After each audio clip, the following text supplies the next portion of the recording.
وہ نبی پاک حضرت محمد مصطفیٰ صلی اللہ علیہ وسلم کو کہہ رہے ہیں کہ ہم تو نکل جائیں گے، اس کے بعد جو آپ کی امت ہے نا تو وہ ہماری جگہ لے لے گی جہنم کی، استغفر اللہ۔ آپ صلی اللہ علیہ وسلم نے ان کے سروں پر ہاتھ رکھ کر فرمایا نہیں، بلکہ تم ہی ہمیشہ ہمیشہ جہنم میں پڑے رہو گے۔ پھر اسی وجہ سے یہ آیت نازل ہوئی جو ابھی ہم نے پڑھ کے سنائی ہے۔ آگے ہمارے پاس آتا ہے آیت نمبر الحمدللہ آیت نمبر 83۔ اور جب ہم نے بنی اسرائیل سے وعدہ لیا کہ تم اللہ تعالیٰ کے سوا دوسرے کی عبادت نہ کرنا اور ماں باپ کے ساتھ بھلا سلوک کرنا، اسی طرح قرابت داروں، یتیموں اور مسکینوں کے ساتھ بھی اور لوگوں کو اچھی باتیں کہنا، نمازیں قائم رکھنا اور زکوٰۃ دیتے رہا کرنا، لیکن تھوڑے سے لوگوں کے علاوہ تم سب پھر گئے اور منہ موڑ لیا۔ اب یہاں پہ پھر بتایا جاتا ہے کہ یہاں کہا گیا کہ تم لوگوں نے کیا کرنا ہے، بنی اسرائیل سے وعدہ لیا کہ تم نے کیا کرنا ہے، اب تمہارے عمل کیا ہوں گے، تم اللہ تعالیٰ کے سوا دوسرے کی عبادت نہ کرنا، مطلب اللہ کے ساتھ کسی اور کو شریک نہ ٹھہرانا۔ ماں باپ کے متعلق تو قرآن پاک میں اتنی مرتبہ کہا گیا ماں باپ ماں باپ۔ پھر نبی پاک حضرت محمد مصطفیٰ صلی اللہ علیہ وسلم سے ایک صحابی نے پوچھا کہ مجھ پہ سب سے زیادہ کس کا حق ہے، تو نبی پاک حضرت محمد مصطفیٰ صلی اللہ علیہ وسلم نے کہا تیری ماں تیری ماں تیری ماں، پھر چوتھی مرتبہ کہا تیرے والد۔ تو اب یہاں پہ یہ ہے کہ ماں باپ کا تو بہت بڑا حق ہے، وہ ہم ادا کر ہی نہیں سکتے، یہاں تک کہ اللہ سبحانہ تعالیٰ نے قرآن پاک کی ہی ایک آیت میں طریقہ بتا دیا کہ تم نے اپنے والدین کے لیے کس طرح دعا کرنی ہے۔ رب ارحمہما کما ربیانی صغیرا، اس طرح اپنے ماں باپ کے لیے دعا کرو۔ ہم خوش قسمت ترین ہیں جن کے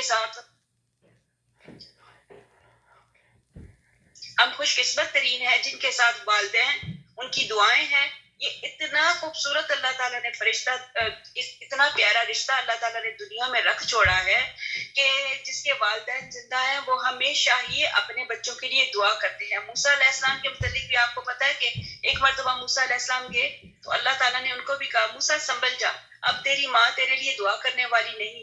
تو خوش قسمت ترین لوگ ہیں یہ ماں باپ جو ہیں، بے لوث ہمارے لیے دعا کرتے ہیں۔ پہلے اس چیز کا احساس نہیں تھا، اب ہماری اپنی اولادیں ہوئی ہیں، ہم اپنی اولادوں کے لیے جب دعا کرتے ہیں، تکلیف بے شک ان کو چوٹ لگتی ہے لیکن تکلیف جو ہوتی ہے وہ ہمیں ہوتی ہے۔ تو اسی طرح جب ہمیں چوٹ لگتی تھی تو ہمارے والدین کو، اسی طرح جیسے ہمیں چوٹ لگتی ہے تو ہمارے والدین کو تکلیف ہوتی تھی، وہ ہمارے لیے دعائیں کرتے تھے، کریا زاری کرتے تھے، راتوں کو اٹھ اٹھ کے وہ دعائیں کرتے تھے، تہجدوں میں دعائیں کرتے تھے، ویسے راتوں کو کروٹیں لیتے تھے تو اٹھ کے ان کے ذہن میں یہی ہوتا تھا کہ میرے بچے میرے بچے میرے بچے۔ یہاں تک بتایا گیا کہ جب اللہ سبحانہ تعالیٰ ان کو لے کے جنت میں جائے گا تو وہاں پہ بھی یہ اپنے بچوں کو ڈھونڈیں گے کہ ہمارے بچے کہاں ہیں، ہمارے بچے وہاں تک آ گئے۔ اور میرا اللہ سبحانہ تعالیٰ اتنا رحیم اور کریم ہے کہ اللہ سبحانہ تعالیٰ کیا کریں گے کہ اوپر والے جو درجے پہ اگر ماں باپ ہیں تو ماں باپ کو نیچے نہیں بھیجیں گے، بلکہ اللہ سبحانہ تعالیٰ ماں باپ کی طرف کو دیکھ کے اللہ سبحانہ تعالیٰ بچوں کو نیچے سے اوپر والے درجے پہ بھیج دیں گے کہ لے میں آج بھی تیرا دل ٹھنڈا کر دوں گا۔ تو اللہ سبحانہ تعالیٰ ہمارے والدین نے جو ہمارے لیے دعائیں کی اللہ قبول فرمائے۔ پھر آگے یہاں پہ بتایا جاتا ہے کہ کن کن کے لیے ہم نے کیا کرنا ہے۔ ایک تو اللہ تعالیٰ کے ساتھ کسی کو شریک نہیں کرنا، اللہ کے سوا کسی کی عبادت نہیں کرنی۔ عبادت کا مطلب ہوتا ہے نوکری، بندگی۔ ہم اللہ تعالیٰ کے ہی نوکر ہیں، اللہ تعالیٰ کے ہی بندے ہیں، اللہ تعالیٰ کی ہی بندگی کرتے ہیں۔ اور پھر بعد میں بتایا کہ ماں باپ کے ساتھ بھلا سلوک کرنا، اور اسی طرح قرابت داروں مطلب جو ہمارے رشتہ دار ہیں، ہمارے رشتہ داروں کا بھی ہمارے اوپر بہت حق بنتا ہے۔ پھر آگے بتایا یتیموں اور مسکینوں، یتیموں کے لیے تو نبی پاک حضرت محمد مصطفیٰ صلی اللہ علیہ وسلم نے کہہ دیا کہ جو یتیم کو مطلب ہیلپ کرتا ہے، یتیم کے سر پہ ہاتھ رکھتا ہے، وہ میری یہ دو انگلیوں کے جس طرح یہ میری دو انگلیاں ایک دوسرے کے قریب ہیں، اسی طرح جو یتیم ہے کہ وہ جو یتیموں کی کفالت کرتے ہیں وہ میرے اس طرح ہے۔ تو لہٰذا میری بہنوں ادھر ادھر جہاں کہیں دیکھو یتیم ہے تو ان کے سر پر ہاتھ رکھو۔ سر پر ہاتھ رکھنے کا مطلب آپ کو سمجھ آ گئی ہے۔ اور پھر اسی طرح مسکینوں کے ساتھ بھی اور لوگوں کو اچھی باتیں کہنا۔ اسی طرح کہیں کسی جگہ پہ بات ہوتی ہے تو لوگوں کو اچھی باتیں کہو، نہ کہ ان کو کوئی بری بات کہو، نہ کہ ان کے ساتھ کوئی ایسی لغو بات کرو، بلکہ اچھی خوبصورت اتفاق والی صلح والی بات کرو جس سے کہ لوگوں میں خوشی دوڑ جائے. اور پھر اسی طرح پھر کہا گیا کہ نماز قائم رکھنا. کتنی مرتبہ قرآن پاک میں کہا وَآتِیمُوا الصَّلَاةَ وَآتُوا الزَّکَاةَ. پہلے نماز کے متعلق کہا کہ نمازوں کو قائم رکھو. خدا نہ خواستہ ابھی بھی ہم میں سے کوئی ایسی بندی ہے جو نمازوں میں سستی کر جاتی ہے تو وہ اپنی سستیاں ختم کر دے. اللہ سبحانہ تعالیٰ اس قرآن پاک اس دورہ قرآن پاک کی برکت سے اس بندی پہ بھی اپنی نظر کرم فرمائے اور ہم سب پہ بھی اپنی نظر کرم فرمائے کہ ہم ہر وقت نماز کے لیے تیار ہوں. اب 5 وقت کی نمازیں تو سبھی پڑھتے ہیں. 5 وقت کے ساتھ ساتھ اللہ سبحانہ تعالیٰ تہجد پڑھنے کی توفیق عطا فرمائے, اشراق پڑھنے کی توفیق عطا فرمائے, چاشت پڑھنے کی توفیق عطا فرمائے. اللہ سبحانہ تعالیٰ اسی طرح اوابین کی نمازیں پڑھنے کی توفیق عطا فرمائے. آمین اللہم آمین. پھر زکوٰۃ جتنا اللہ تعالیٰ نے حق رکھا ہوا ہے زکوٰۃ کا نکالنے کا, تو بار بار قرآن پاک میں کہا گیا ہے کہ جتنا تمہارا ہے تو اس میں سے 2.5% جو نکلتے ہیں اس کو نکالو. یہ نہ ہو کہ یہی مال تمہارے لیے استغفر اللہ بچھو بن جائے, سانپ بن جائے, اللہ نہ کرے. تو لیکن تھوڑے سے لوگوں کے علاوہ یہ ابھی بھی ہے کہ بہت سارے لوگ تو اس پہ نہیں چلتے, لیکن کچھ لوگ ہیں جو اللہ کے کہنے پہ چلنے والے ہیں. صرف اور صرف اللہ ہی کی عبادت کرنی ہے, اللہ کے ساتھ کسی کو ساتھ شریک نہیں ٹھہرانا. آگے ہمارے پاس آگے آیت نمبر, ابھی والدین کے متعلق بہت ساری باتیں ہیں, اس کے لیے زکوٰۃ کے لیے بہت ساری حدیثیں ہیں, نماز کے لیے بہت ساری حدیثیں ہیں. چونکہ دورہ قرآن ہے تو دورہ قرآن کو ہم تھوڑا سا شارٹ کر کے لے کے چلتے ہیں انشاءاللہ تعالیٰ, تاکہ ہمیں بات کی سمجھ آ جائے کہ اللہ سبحانہ تعالیٰ آیت میں کیا بتانا چاہتے ہیں. آیت نمبر 84, اور جب ہم نے تم سے وعدہ لیا کہ آپس میں قتل نہ کرنا اور آپس کو جلا وطن نہ کرنا تو تم نے اس کا اقرار کیا اور تم اس کے شاہد بنے, لیکن پھر بھی تم نے آپس میں قتل کیا اور آپس کے ایک فرقے کو جلا وطن بھی کیا, اور گناہ اور زیادتی کے کاموں میں ان کے خلاف دوسروں کی طرفداری کی. جب وہ قیدی بن کر تمہارے پاس آئے تو تم نے ان کے فدیے دیے, لیکن ان کا نکالنا جو تم پر حرام تھا اس کا کچھ خیال نہ کیا. بعض احکام پر ایمان رکھتے ہو اور بعض کے ساتھ کفر کرتے ہو. تم میں سے جو بھی ایسا کرے اس کی سزا اس کے سوا کیا ہو کہ دنیا میں رسوائی اور قیامت کے دن سخت عذابوں کی مار. استغفر اللہ. اور اللہ تعالیٰ تمہارے اعمال سے بے خبر نہیں. یہ وہ لوگ ہیں جنہوں نے دنیا کی زندگی کو آخرت کے بدلے میں مول لے لیا. ان سے نہ تو عذاب ہلکے ہوں گے اور نہ ان کی مدد کی جائے گی. یہ ان لوگوں کے متعلق بتایا جا رہا ہے کہ جن کے عذاب ہلکے نہیں ہوں گے, جنہوں نے اپنی دنیا کو بیچ دیا. اب جنت کی قیمت جو ہے وہ اللہ کی مرضی پر چلنا ہے.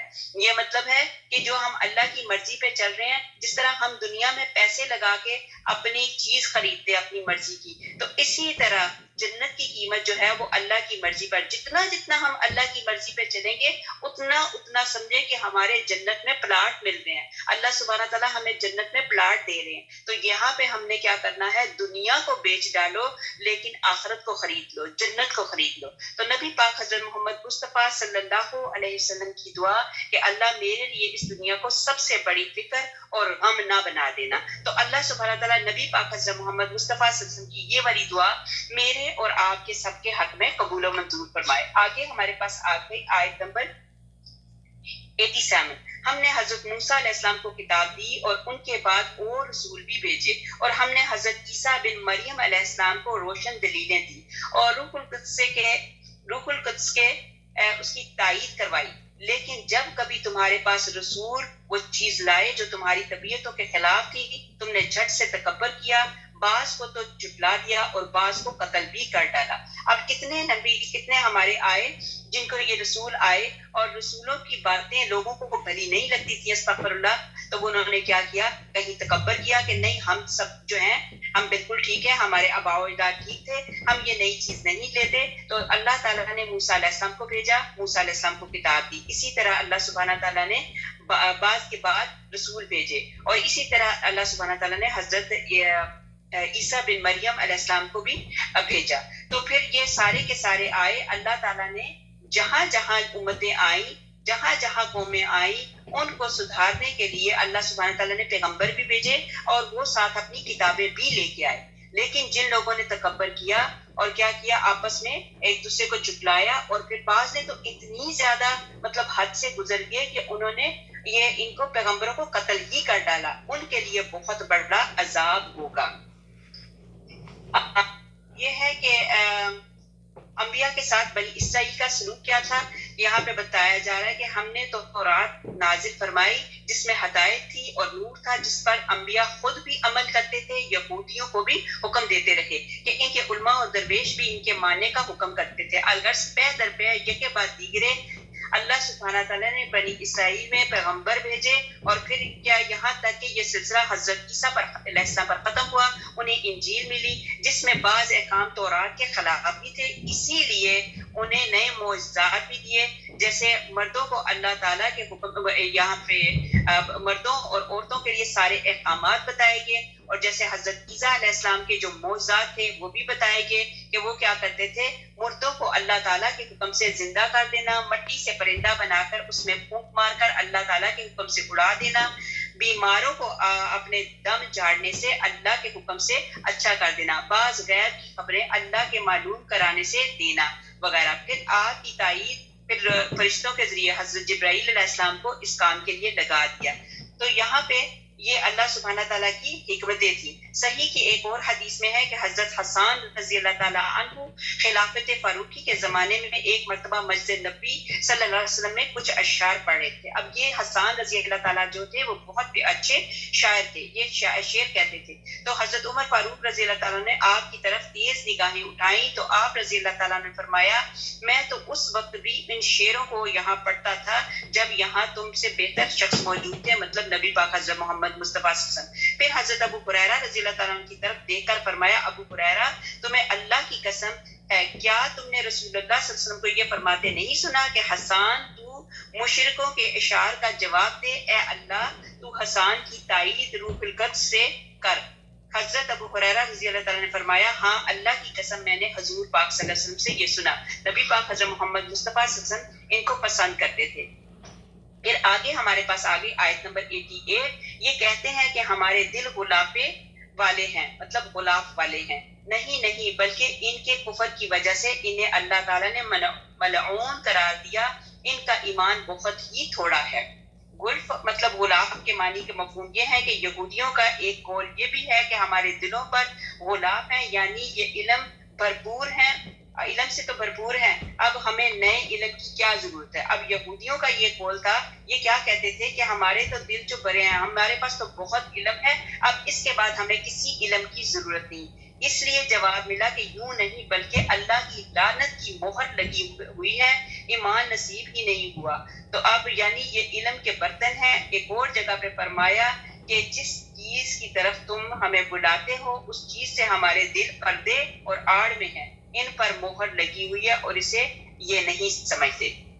آگے ہمارے پاس آیت نمبر 89 ہے. ان کے پاس جب اللہ تعالیٰ کی کتاب ان کی کتاب کو سچا کرنے والی آئی جس سے پہلے یہ خود اس کے ساتھ کافروں پر پتہ چاہتے تھے تو باوجود آ جانے اور باوجود پہچان لانے کے پھر کفر کرنے لگے اللہ تعالیٰ کی لعنت کو کافروں پر. یہ اللہ تعالیٰ کے اپنے لفظ ہیں, فَلَعْنَةُ اللَّهِ عَلَى الْكَافِرِينَ, اور اللہ سبحانہ تعالیٰ ایسا ہی کرے اللہ تعالیٰ کی لعنت کو کافروں پر. کافر اس کو کہا جاتا ہے کفر کرنے والے, جو اللہ کو کیا ماننے, نہ اللہ کو مانتے نہ اللہ کی ماننے والے. تو یہود کا انکار جو تھا وہ حسد کی وجہ سے تھا. یہ کیا کرتے تھے کہ ان کو پتا تھا ان کی کتابوں میں سارا کچھ بتایا گیا کہ نبی پاک حضرت محمد مصطفیٰ صلی اللہ علیہ وسلم تشریف لانے والے ہیں. اس وقت جب ان کی کتابوں میں بتایا گیا تو یہ ان کی ڈیمانڈ تھی, ان کی خواہش تھی کہ کاش جلدی جلدی وہ آ جائیں اور ان کے ساتھ مل کے ہم کیا کریں کہ دوسرے لوگوں کو مٹا دیں. اب کیا ہوا, جب نبی پاک حضرت محمد مصطفیٰ صلی اللہ علیہ وسلم آ گئے تو نبی پاک حضرت محمد مصطفیٰ صلی اللہ علیہ وسلم سے یہ حسد کرنے لگے اور حسد کی وجہ سے کہنے لگے کہ انہوں نے یہ حرکتیں کرنی شروع کر دی. نبی پاک حضرت محمد مصطفیٰ صلی اللہ علیہ وسلم کی نشانیاں انہوں نے دیکھ بھی لی, پہچان بھی لیا اور دل سے قائل بھی ہو گئے, مگر چونکہ آپ عرب میں سے تھے حسد کر کے آپ کی نبوت کا انکار کر دیا اور اللہ تعالیٰ کی لعنت میں آ گئے. بلکہ وہ مشرکین مدینہ جو ان سے یہ سنتے چلے آتے تھے کہ انہیں ایمان نصیب ہوا, بالآخر حضور پاک صلی اللہ علیہ وسلم کے ساتھ ہو کر وہ یہود پر غالب آ گئے. ایک مرتبہ حضرت معاذ بن جبل, حضرت بشر بن برہ, حضرت داؤد بن سلمہ رضی اللہ تعالیٰ عنہم نے ایک یہود مدینہ سے کہا بھی کہ تم تو ہماری شرک کی حالت میں ہم سے حضور پاک صلی اللہ علیہ وسلم کی نبوت کا ذکر کیا کرتے تھے، بلکہ ہمیں ڈرایا کرتے تھے، اور جو اوصاف تم آپ کے درمیان کرتے تھے، اوصاف تم آپ کے بیان کرتے تھے، وہ تمام اوصاف آپ صلی اللہ علیہ وسلم میں موجود ہیں، پھر تم خود ایمان کیوں نہیں لاتے؟ آپ صلی اللہ علیہ وسلم کا ساتھ کیوں نہیں دیتے؟ تو سلام بن مشکم نے جواب دیا کہ ہم ان کے بارے میں نہیں کہتے تھے، ہم تو کسی اور کے بارے میں کہتے تھے۔ دیکھیں کیسے کم وقت لوگ ہیں کہ پہلے انہوں نے اپنی کتابوں میں دیکھ بھی لیا، سن بھی لیا، اس کے باوجود اس وقت منکر ہو گئے۔ وہ منکر ہونے کی وجہ کیا تھی؟ ان کی حسد کی تھی۔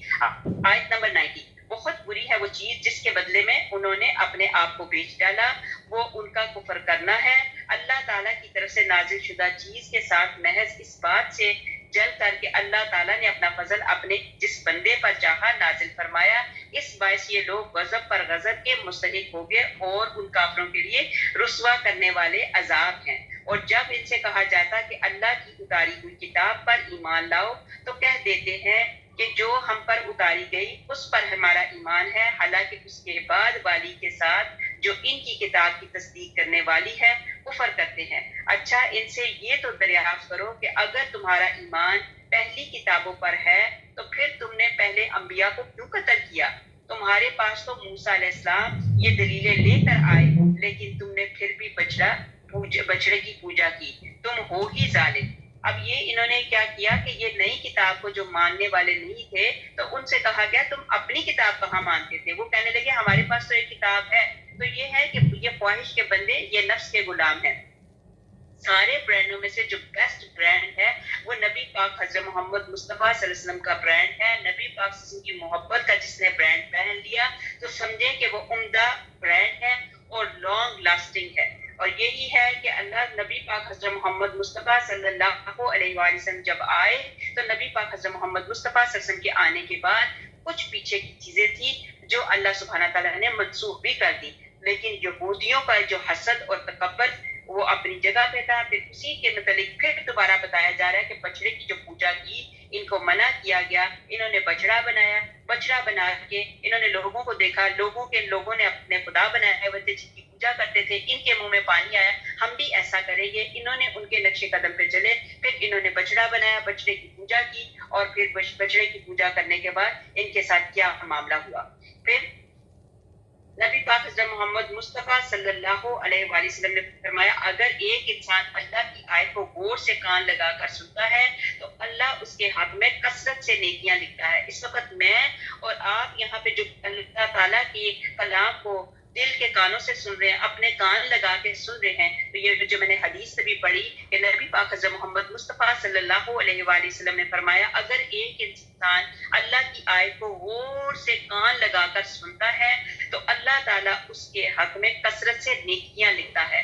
پڑھنے کا اپنا لطف الحمدللہ اور سننے کا اپنا لطف الحمدللہ، یہ ہے دل کے کانوں سے یہ چیز سننی چاہیے۔ ابھی یہ جو میں نے آپ کے سامنے حدیث پڑھی، ایسی حدیثیں پڑھ کے اپنے دل کو خوش کر لیا کریں کہ یہ ہم اپنے اللہ کا کلام غور سے کان لگا کے سن رہے ہیں، اور اس میں اللہ تعالیٰ ہماری جو ہے جو برائیاں ہیں وہ اللہ سبحانہ تعالیٰ ڈیلیٹ کیے جا رہے ہیں، اور اللہ سبحانہ تعالیٰ مجھے اور آپ کو نیکیاں دیتے جا رہے ہیں۔ آگے ہمارے پاس آگے آیت نمبر 93 سپارہ نمبر 1 سورہ بقرہ ہے، آیت نمبر 93۔ جب ہم نے تم سے وعدہ لیا تم پر طور کو کھڑا کر دیا۔ اب پھر کوہ طور کی بات پھر دوبارہ اللہ تعالیٰ نے دی۔ بعض مرتبہ ایسا حیران بندہ ہو جاتا ہے کہ بات کچھ اور ہوتی ہے تو بیچ میں اللہ سبحانہ تعالیٰ پھر وہ چیزیں ہمیں ریمائنڈ کرواتے ہیں کہ دیکھو تم نے کیا کیا کیا اور پھر میں نے تمہارے ساتھ کیا کیا۔ اب آیت نمبر 93 میں اللہ سبحانہ تعالیٰ کہتے ہیں جب ہم نے تم سے وعدہ لیا اور تم پر طور کو کھڑا کر دیا اور کہہ دیا کہ ہماری دی ہوئی چیز کو مضبوط تھامو اور سنو۔ دی ہوئی چیز کیا تھی؟ اس ٹائم کی کتاب کے بارے میں بات۔ تو انہوں نے کہا کہ ہم نے سنا اور نافرمانی کی، اور ان کے دلوں میں ان کے کفر کی وجہ سے بچڑے کی محبت پلا دی گئی، اور ان سے کہہ دو کہ تمہارا ایمان تمہیں برا حکم دے رہا ہے، اور اگر تم ایماندار ہو تو کہہ دو کہ اگر آخرت کا گھر صرف تمہارے ہی لیے ہے تو کسی کے لیے نہیں، تو آؤ اپنی سچائی کے ثبوت میں موت طلب کرو۔ اب یہاں پہ کہا گیا کہ اچھا تم اگر بہت سچے ہو تو موت طلب کرو. ان کو پتا ہے اگر ہم موت طلب کریں گے, یہ موت طلب نہیں کرتے تھے, اس لیے کہ ان کو پتا ہے کہ اگر ہم موت طلب کریں گے, اللہ سبحانہ تعالیٰ سے اپنی موت مانگیں گے, تو ہمارا تو کام خراب ہوگا, بلکہ یہ اور زندگی کی دعا کریں گے کہ اللہ ہمیں اور تھوڑی سی زندگی کی مہلت دے دے تاکہ ہم اور تھوڑا سا جی لیں. لیکن جب ہم مر جائیں گے تو پھر ہمارا حساب کتاب ہوگا. اگر ہمارا حساب کتاب ہوگا تو ہمارے تو کرتوت ہی بڑے برے ہیں. تو آگے یہ 94 کی آیت کے بعد 95 میں آگے بتایا جاتا ہے, لیکن اپنے کرتوتوں کو دیکھتے ہوئے کبھی بھی موت نہیں مانگیں گے, اللہ تعالیٰ ظالموں کو خوب جانتا ہے. بلکہ اے نبی تو انہیں سب سے زیادہ دنیا کی زندگی کا حریص پائے گا.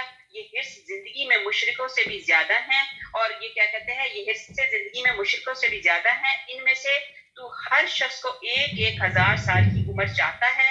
اب ان میں سے سب کہتے ہیں کہ اللہ تعالیٰ ہمیں تو 1,000 سال کی عمر دے دے.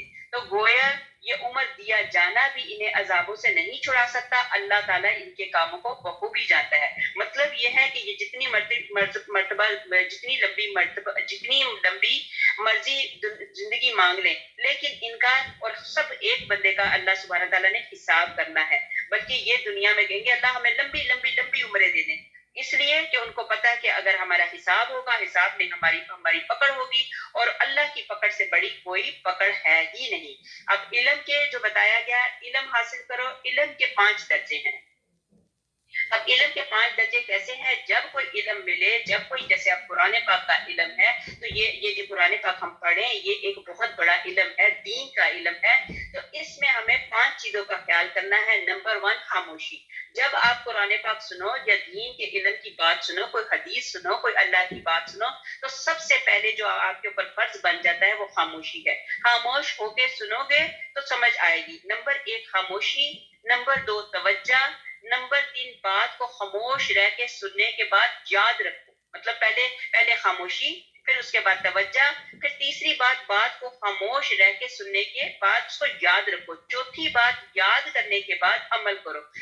5ویں بات آگے پھیلاؤ. اسی لیے ہم دعا کرتے ہیں اللہ ہمیں قرآن پاک پڑھنے کی, مطلب سننے کی, سمجھنے کی, پھر اس پہ عمل کرنے کی, پھر اس کے بعد اس کو تبلیغ کرنے کی توفیق عطا فرما دے. آمین اللہم آمین.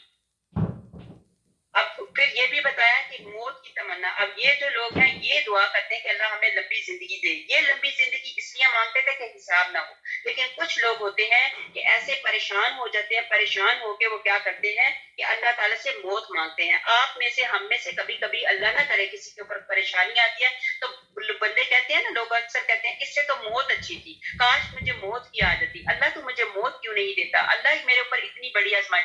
ایسی بات کبھی منہ سے, ایسا کلمہ کبھی نہیں منہ سے نکالنا چاہیے. موت کی تمنا جو ہے وہ گناہ ہے. نبی پاک حضرت محمد مصطفیٰ صلی اللہ علیہ وسلم نے بھی یہ فرمایا کہ موت کی تمنا نہ کرو. حضرت وقاص رضی اللہ تعالیٰ کو کہا کہ تم میرے سامنے موت کی تمنا کر رہے ہو, زندگی ایک نعمت ہے, اس کی قدر کرو.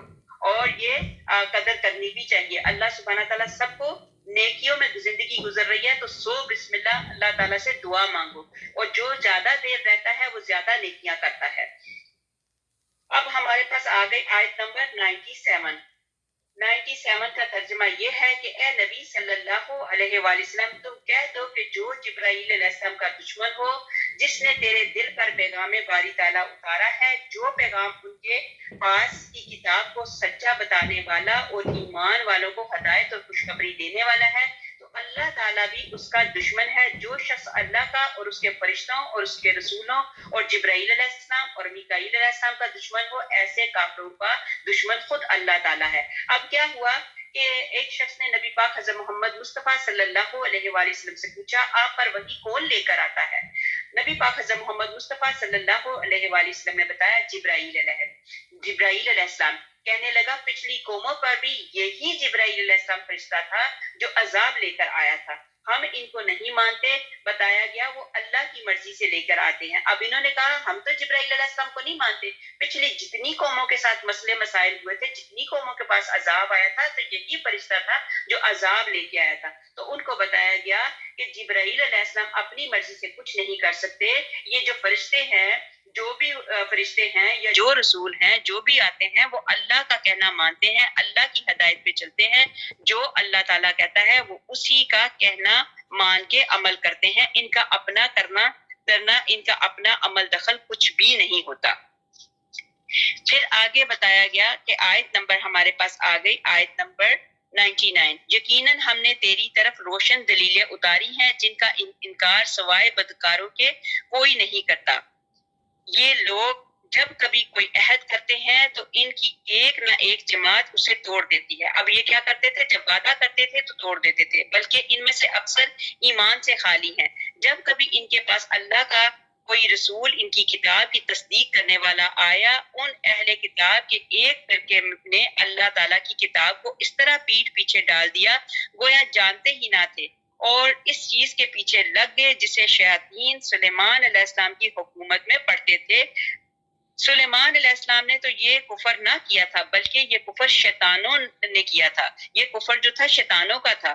وہ لوگوں کو جادو سکھایا کرتے تھے، اور بابل میں ہاروت اور ماروت دو فرشتوں پر جو اتارا گیا۔ اب یہاں پہ حضرت سلیمان علیہ السلام کے متعلق بتایا جا رہا ہے کہ وہ جادوگر نہیں تھے، بلکہ یہ شیطانی عمل جو تھے، یہ جو شیطان جن تھے، ان کو سکھایا گیا تھا، تو یہ جنوں کے ذریعے کیا کرتے تھے یا انسان کرتے تھے۔ انہوں نے شیطانوں سے جادو سیکھا تھا۔ یہ کام حضرت سلیمان علیہ السلام کا نہ تھا۔ بابل میں ہاروت اور ماروت دو فرشتوں پہ جو اتارا گیا تھا، وہ دونوں بھی کسی شخص کو اس وقت تک نہیں سکھاتے تھے جب تک کہ یہ نہ کہہ دیں کہ ہم تو ایک آزمائش ہیں، تو کفر نہ کر۔ پھر لوگ ان سے وہ سیکھتے جس سے مرد عورت میں جدائی ڈالی تھی۔ اب یہاں پہ بتایا گیا کہ جادو ایسی چیز ہے جس سے مردوں اور عورتوں میں جدائی ڈلوا دیتے تھے، اور دراصل وہ بغیر اللہ تعالیٰ کی مرضی کے کسی کو کوئی نقصان نہیں پہنچا سکتے۔ یہ لوگ وہ سیکھتے ہیں اور انہیں نقصان پہنچائے، اور وہ کیا ہے جو انہیں نقصان پہنچائے اور نفع نہ پہنچا سکے، اور وہ بالیقین جانتے ہیں کہ ان کے لینے والے کا آخرت میں کوئی حصہ نہیں۔ وہ بدترین چیز ہے جس کے بدلے میں وہ اپنے آپ کو فروخت کر رہے ہیں۔ کاش کہ یہ جانتے ہوتے، اور اگر یہ لوگ ایماندار متقی بن جاتے تو اللہ تعالیٰ کی طرف سے بہترین ثواب انہیں ملتا اگر یہ جانتے ہوتے۔ اب یہاں پہ کافی زیادہ ڈیٹیل حضرت سلیمان علیہ السلام کے جادوگر کہنے پہ یہ جو جھوٹی بات ہے اس کے متعلق ہے، کوئی جادو کے متعلق کافی تفصیلات ہیں، تھوڑا سا لے کے چلتی ہوں انشاءاللہ تعالیٰ۔ حضرت یہ جو یہود حضرت سلیمان علیہ السلام کو جادوگر کہتے تھے، یہ جھوٹ تھا۔ حضرت ابن عباس رضی اللہ تعالیٰ عنہ فرماتے ہیں کہ حضرت سلیمان علیہ السلام کے پاس ایک انگوٹھی تھی، جب آپ پخانے کے لیے جاتے تو اپنی بیوی حضرت جرادہ کو وہ دے جاتے تھے۔ جب حضرت سلیمان علیہ السلام کی آزمائش کا وقت آیا تو اس وقت ایک شیطان جن آگ کی صورت میں آپ کی بیوی کے پاس آیا اور انگوٹھی طلب کی جو انہوں نے دے دی۔ اب ان کی جو بیوی تھی ان کو تو نہیں پتا تھا کہ یہ جن ہے، ان کو تو اتنا سمجھ نہیں تھی، تو وہ اس نے جن نے کیا کیا، حضرت سلیمان کی شکل دھار کے ان کی بیوی کے پاس آیا اور آ کے کیا کیا، انگوٹھی طلب کی۔ یہ انگوٹھی جو تھی بڑی قیمتی اور بڑی پاور والی انگوٹھی تھی، انگوٹھی طلب کی جو انہوں نے دے دی، اس نے پہن لی۔ اب یہ جن نے کیا کیا، وہ انگوٹھی جو حضرت سلیمان علیہ السلام کی تھی، سلیمان علیہ السلام کی بیوی سے لے کے اس جن نے پہن لی اور تخت سلیمانی پر بیٹھ گیا۔ تمام جنات وغیرہ حاضر خدمت ہو کے وہ حکومت کرنے لگا۔ ادھر جب حضرت سلیمان علیہ السلام واپس آئے اور انگوٹھی طلب کی تو جواب ملا تو جھوٹا ہے، انگوٹھی تو حضرت سلیمان علیہ السلام لے گئے ہیں۔ آپ نے سمجھ لیا کہ یہ اللہ کی طرف سے آزمائش ہے۔ ظاہری بات ہے کبھی کبھی کسی بندے پہ اللہ سبحانہ تعالیٰ اس کے درجات بلند کرنے ہوں تو ان کے اوپر کچھ آزمائشیں آ جاتی ہیں، پیغمبروں پہ تو ایکسٹرا ہی آزمائشیں ہیں۔ اب یہاں پہ کیا ہوا، حضرت سلیمان علیہ السلام کو سمجھ لگ گئی کہ یہ آزمائش میری اللہ تعالیٰ کی طرف سے آئی ہے۔ ان دنوں شیاطین نے جادو، نجوم، کہانت، شعر، اشعار اور غیب کی جھوٹی سچی خبروں کی کتابیں لکھ لکھ کر حضرت سلیمان علیہ السلام کی کرسی تلے دفن کرنی شروع کر دی۔ آپ کی آزمائش کا یہ زمانہ ختم ہو گیا، آپ پھر سے تخت و تاج کے مالک ہو گئے۔ عمر طبعی کو پہنچ کر جب رحلت فرمائی تو شیاطین نے انسانوں سے کہنا شروع کیا کہ حضرت سلیمان علیہ السلام کا خزانہ، وہ کتابیں جن کے ذریعے سے وہ ہواؤں پر اور جنات پر حکمرانی کرتے تھے، ان کی کرسی تلے دفن ہے۔ چونکہ جنات اس کرسی کے پاس نہیں جا سکتے تھے، اس لیے انسانوں نے اسے کھودا جنات نے بڑا ایک ٹرک کیا، انسانوں کو کہا کہ یہ اس کے نیچے یہ جو کتابیں ہیں، کتابوں میں بہت بڑے بڑے نسخے ہیں جو حضرت سلیمان علیہ السلام کے تھے، جھوٹ بول کے، اور وہاں پہ تو ان کی مطلب پہنچ نہیں تھی، لیکن انہوں نے انسانوں کو ورغلایا اور پھر انسانوں کو کہہ کے انسانوں نے اسے کھودا تو وہ کتابیں برآمد ہوئیں۔ بس اب ان کا چرچا ہو گیا اور ہر شخص کی زبان پر چڑھ گیا حضرت سلیمان علیہ السلام کی حکومت کا راز یہی تھا، بلکہ لوگ حضرت سلیمان علیہ السلام کی نبوت سے انکاری ہو گئے اور آپ کو جادو پر کہنے لگے۔ اب حضرت صلی اللہ علیہ وآلہ وسلم نے اس بات کی پختہ پیشائی کی اور فرمانے باری نازل ہوا کہ جادوگری کا یہ کفر تو شیاطین کا پھیلایا ہوا ہے، حضرت سلیمان علیہ السلام اس سے بری الذمہ ہے۔ یہ حضرت سلیمان علیہ السلام کا پورا واقعہ کافی ڈیٹیل سے ہے، لیکن چونکہ ہم نے آگے چلنا ہے، تفصیل اتنی نہیں لے کے جا سکتے، تو اگلی آیت کی ہم انشاءاللہ تعالی تفصیل کرتے ہیں اور ترجمہ پڑھتے ہیں۔ آگے آیت نمبر 104 104 سپارہ نمبر 1 اور سورۃ بقرہ کی آیت نمبر 104۔ اے ایمان والو، اب یہاں پہ اب جو پہلے سپارے میں پہلی مرتبہ ایمان والوں سے مخاطب ہو کے بات کی جا رہی ہے، یا ایھا الذین آمنوا، اے ایمان والو تم رعینا نہ کہا کرو بلکہ انظرنا کہا کرو، یعنی ہماری طرف دیکھتے اور سنتے رہا کرو، اور کافروں کے لیے دردناک عذاب ہے۔ نہ تو اہل کتاب کے کافر چاہتے ہیں، نہ مشرکین چاہتے ہیں کہ تم پر تمہارے رب کی کوئی بھلائی نازل ہو۔ ان کے اس حسد سے کیا ہوا کہ اللہ تعالیٰ جسے چاہے اپنی رحمت خصوصیت سے عطا فرمائے، اللہ تعالیٰ بڑے فضل والا ہے۔ اب یہاں پہ جب اللہ سبحانہ تعالیٰ نے ایمان والوں کو مخاطب ہو کر کیا کہا کہ نبی پاک حضرت محمد مصطفیٰ صلی اللہ علیہ وسلم کی عزت کے متعلق، کہ نبی پاک حضرت محمد مصطفیٰ صلی اللہ علیہ وسلم کو کس طرح کر کے پکارا کرو، وہ رائنا کے کہنے کی بجائے رائنا کر کے بلاتے تھے، کہتے تھے اس کا مطلب ہوتا ہے اے چرواہے، استغفر اللہ۔ تو یہاں پہ منع کیا گیا کافر یہ کہ قرآن پاک تو اللہ تعالیٰ کی رحمت ہے، لیکن کافر جو تھے قرآن پاک رحمت ہے اس وجہ سے حسد کرتے تھے کیونکہ رحمت نبی پاک حضرت محمد مصطفیٰ صلی اللہ علیہ وسلم پر نازل ہوئی تھی، تو وہ کیا کرتے تھے، وہ رحمت سے بہت دور تھے، وہ اس وجہ سے، اور وہ آقا کریم صلی اللہ علیہ وسلم کو جب بلاتے تو وہ اس طرح کر کے رائینا مطلب اس کو کھینچ کے بلاتے تھے، تو پھر یہاں پہ ان کو منع کیا گیا، بلکہ ان کو کہا گیا کہ یہ اس طریقے سے نہ پکارا کرو بلکہ اس طرح کہا کرو انظرنا، کہ ہماری طرف نظر رحمت کیجیے، تو ہماری طرف ذرا دیکھیے۔ تو یہ بات یہاں پہ بتائی گئی کہ ان کو اس طریقے سے بلایا کرو، اس طرح سے کہا کرو کہ ہماری طرف اپنی نظر رحمت کیجیے۔ اللہ سبحانہ تعالیٰ نبی پاک حضرت محمد مصطفیٰ صلی اللہ علیہ وسلم کی نظر رحمت ہم تمام لوگوں کے اوپر کر دے، آمین ثم آمین۔ بلکہ اس کے اوپر وہ بھی بتائی گئی ہے نا، یا رسول اللہ انظر حالنا، تو یہ اسی طرح کی انہوں نے یہی کہا کہ اللہ نبی پاک حضرت محمد مصطفیٰ صلی اللہ علیہ وسلم ہماری طرف اپنی نظر رحمت کر دیجئے۔ آگے ہمارے پاس آگے آیت نمبر 106، جس آیت کو ہم منسوخ کر دیں یا بھلا دیں اس سے بہتر یا اس جیسی اور لاتے ہیں۔ کیا تو نہیں جانتا کہ اللہ تعالیٰ ہر چیز پر قادر ہے؟ کیا تجھے علم نہیں کہ زمین اور آسمان کا ملک اللہ ہی کے لیے ہے اور اللہ کے سوا تمہارا کوئی ولی اور مددگار نہیں۔ اللہ سبحانہ تعالیٰ یہاں پہ بھی یہی بیان کرتے ہیں کہ میرے سوا نہ تمہارا کوئی ولی ہے اور نہ کوئی مددگار ہے۔ ہاں پچھلی کچھ آیات ہوتی تھیں یا پچھلے کچھ حکم ہوتے تھے، وہ اللہ سبحانہ تعالیٰ نے حکمت دیکھی تو ان کو منسوخ کر دیا، اور منسوخ کرنے کے بعد یہ نہیں خالی منسوخ کر دیا، اس سے بہتر اللہ سبحانہ تعالیٰ بات لے آئے۔ اب جیسے قبلے کی طرف رخ کر کے نماز پڑھنا، پہلے نبی پاک حضرت محمد مصطفیٰ صلی اللہ علیہ وسلم کیا کرتے تھے، جب نماز پڑھی جاتی تھی تو نبی پاک صلی اللہ علیہ وسلم مڑ کے قبلے کی طرف دیکھتے تھے کہ کاش ہمارا قبلہ اس طرف ہوتا۔ تو اللہ سبحانہ تعالیٰ نے کیا کہا، یہاں پہ یہ جو دونوں پیچھے والی آیت آ گئی انظرنا والی اور یہ والی، یہاں پہ اللہ سبحانہ تعالیٰ بتا رہے ہیں کہ نبی پاک حضرت محمد مصطفیٰ صلی اللہ علیہ وسلم اللہ کے کتنے محبوب تھے، اللہ سبحانہ تعالیٰ ان سے کتنی محبت رکھتے تھے۔ تو اللہ سبحانہ تعالیٰ نے کیا کیا، ان بٹوین نماز ہی پڑھی جا رہی تھی تو اللہ سبحانہ تعالیٰ نے کیا کیا، حالانکہ نماز میں نہ کوئی اشارہ کر سکتے ہیں نہ کوئی بات کر سکتے ہیں، تو اللہ سبحانہ تعالیٰ نے کہا محبوب میری نماز بعد میں اور تیری مرضی پہلے۔ تو اللہ سبحانہ تعالیٰ نے نماز کے درمیان میں ہی قبلے کا رخ مطلب قبلے کی طرف، نماز کا رخ جو ہے وہ قبلے کی طرف کر دیا۔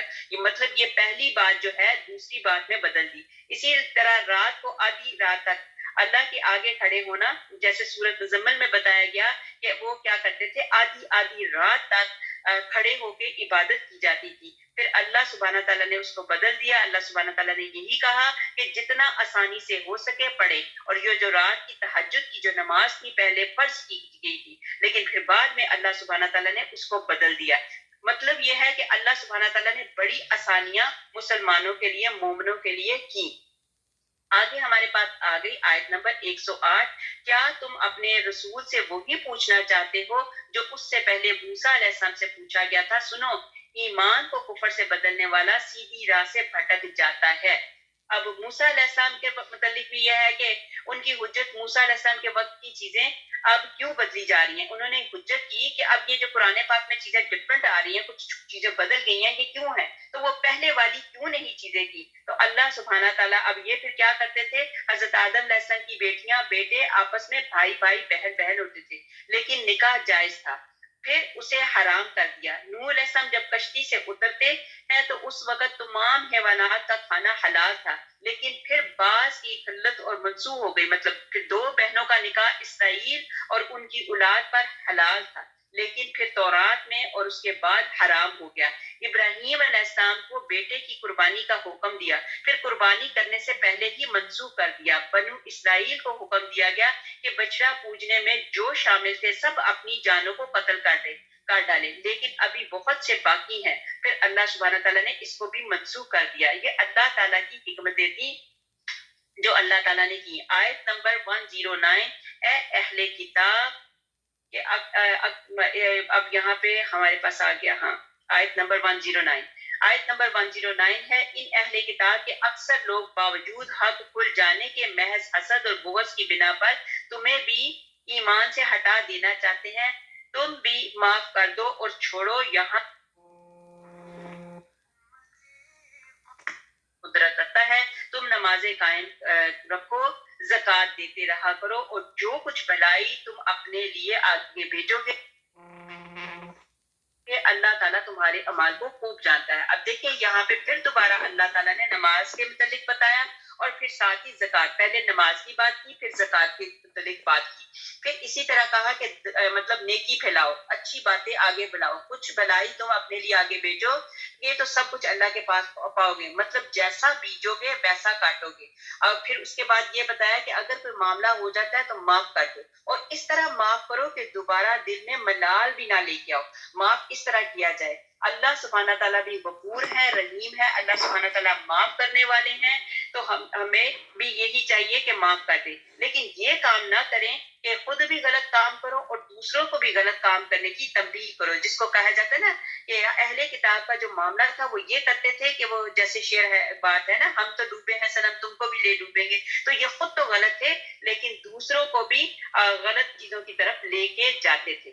پھر بتایا کہ نماز سے مدد مانگا کرو اور زکوٰۃ دیا کرو. آگے ہمارے پاس آ گئی آیت نمبر 111.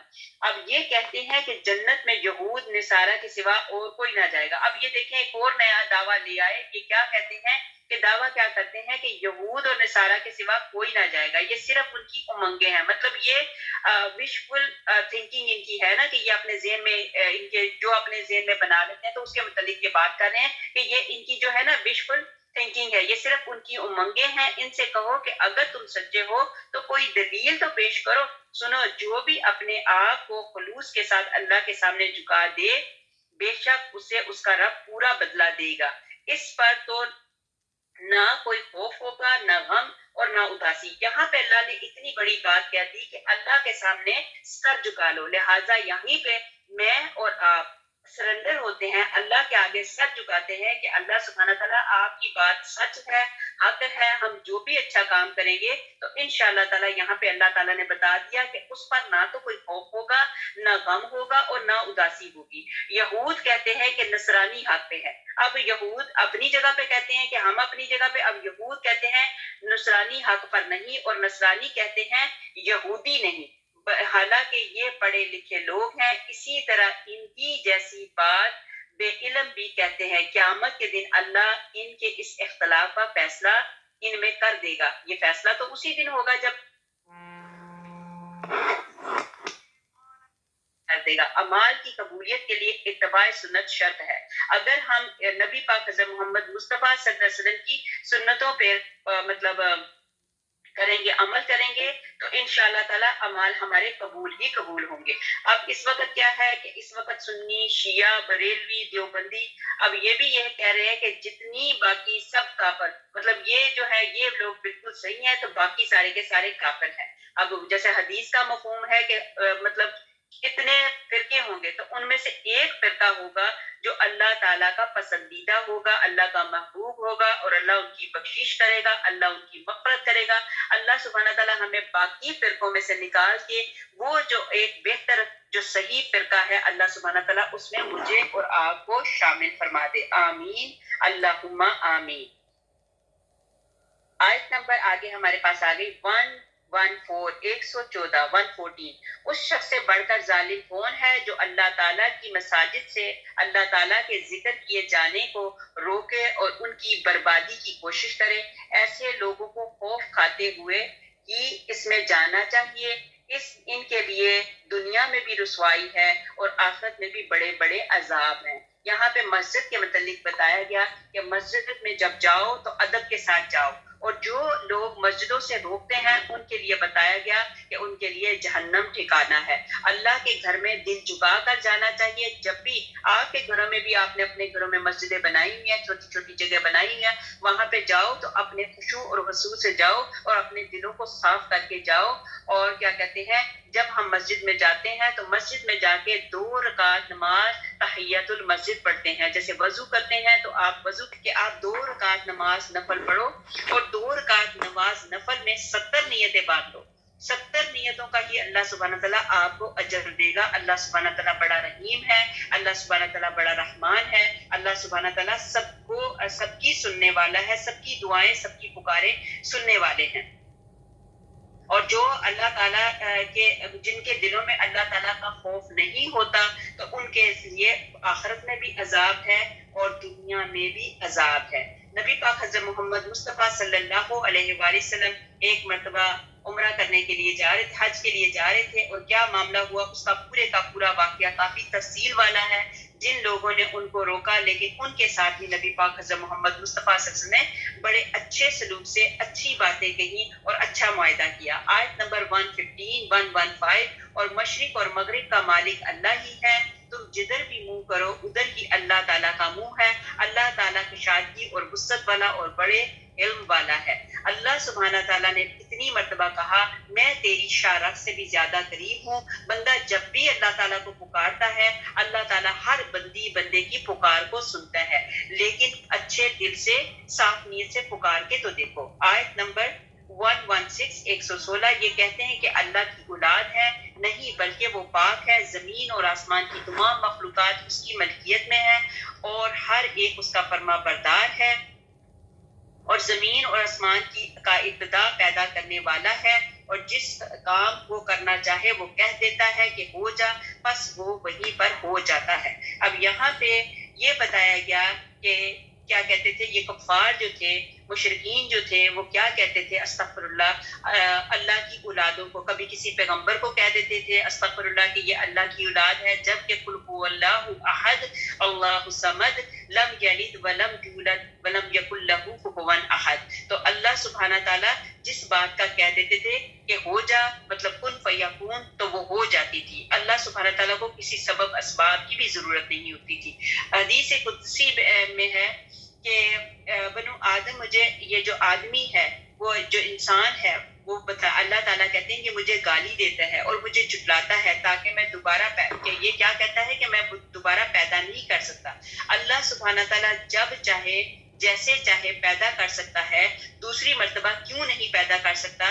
کیونکہ ہر چیز جب پہلے ابتدا کی جاتی ہے، پہلی مرتبہ بنانا مشکل ہوتی ہے. جب اللہ تعالیٰ نے دنیا کی ابتدا کی، اللہ تعالیٰ کو پہلی مرتبہ کوئی مشکل نہیں لگی، تو اللہ سبحانہ تعالیٰ دوبارہ بھی زمین کو، آسمان کو اللہ تعالیٰ نے پیدا کیا. اللہ چاہے تو ان چیزوں کو دوبارہ بھی پیدا کر سکتا ہے. اللہ سبحانہ تعالیٰ کے لیے کوئی چیز بھی جو ہے مشکل نہیں بنانا. آگے ہمارے پاس آگے آیت نمبر 118.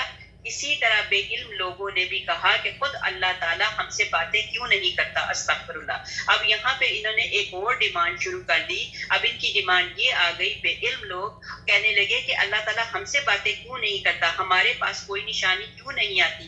اسی طرح ایسی ہی بات ان کے اگلوں نے بھی کہی تھی, ان کے اور ان کے دل یکساں ہو گئے. ہم نے تو یقین والوں کے لیے نشانیاں بیان کر دی ہیں. قرآن اب یہ جو ہے اللہ تعالیٰ نے یہ جو قرآن ہم تک پہنچایا, ایک سینے سے دوسرے سینے سے تیسرے کرتے یہ قرآن جو ہے نبی پاک صلی اللہ علیہ وسلم تک, نبی پاک حضرت محمد مصطفیٰ صلی اللہ علیہ وسلم سے جبرائیل علیہ السلام سے اللہ تعالیٰ کے آگے, یہ وہاں سے ہی قرآن پاک کا جو کلام آیا اللہ سے جبرائیل علیہ السلام سے پھر آگے کرتے نبی پاک حضرت محمد مصطفیٰ صلی اللہ علیہ وسلم کے سینے سے آگے جاتے ہم تک پہنچا.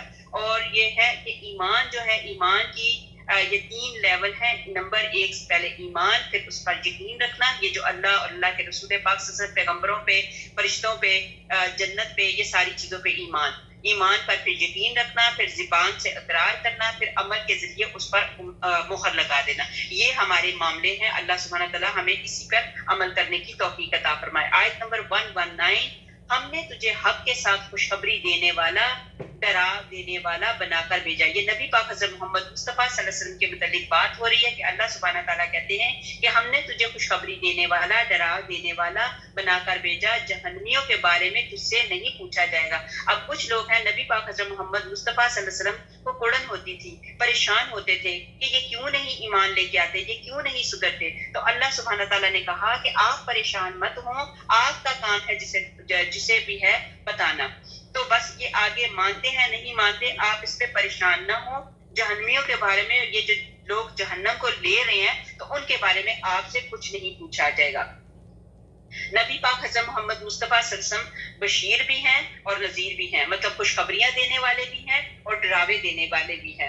اصل زندگی پر غور کر لو, غور نہ کرنے والوں کے لیے, جو غور نہیں کرتے اصل زندگی پہ, ان کے لیے کیا ہے, وہ اصحاب جہنم ہیں, مطلب وہ جہنم کے لوگ ہیں.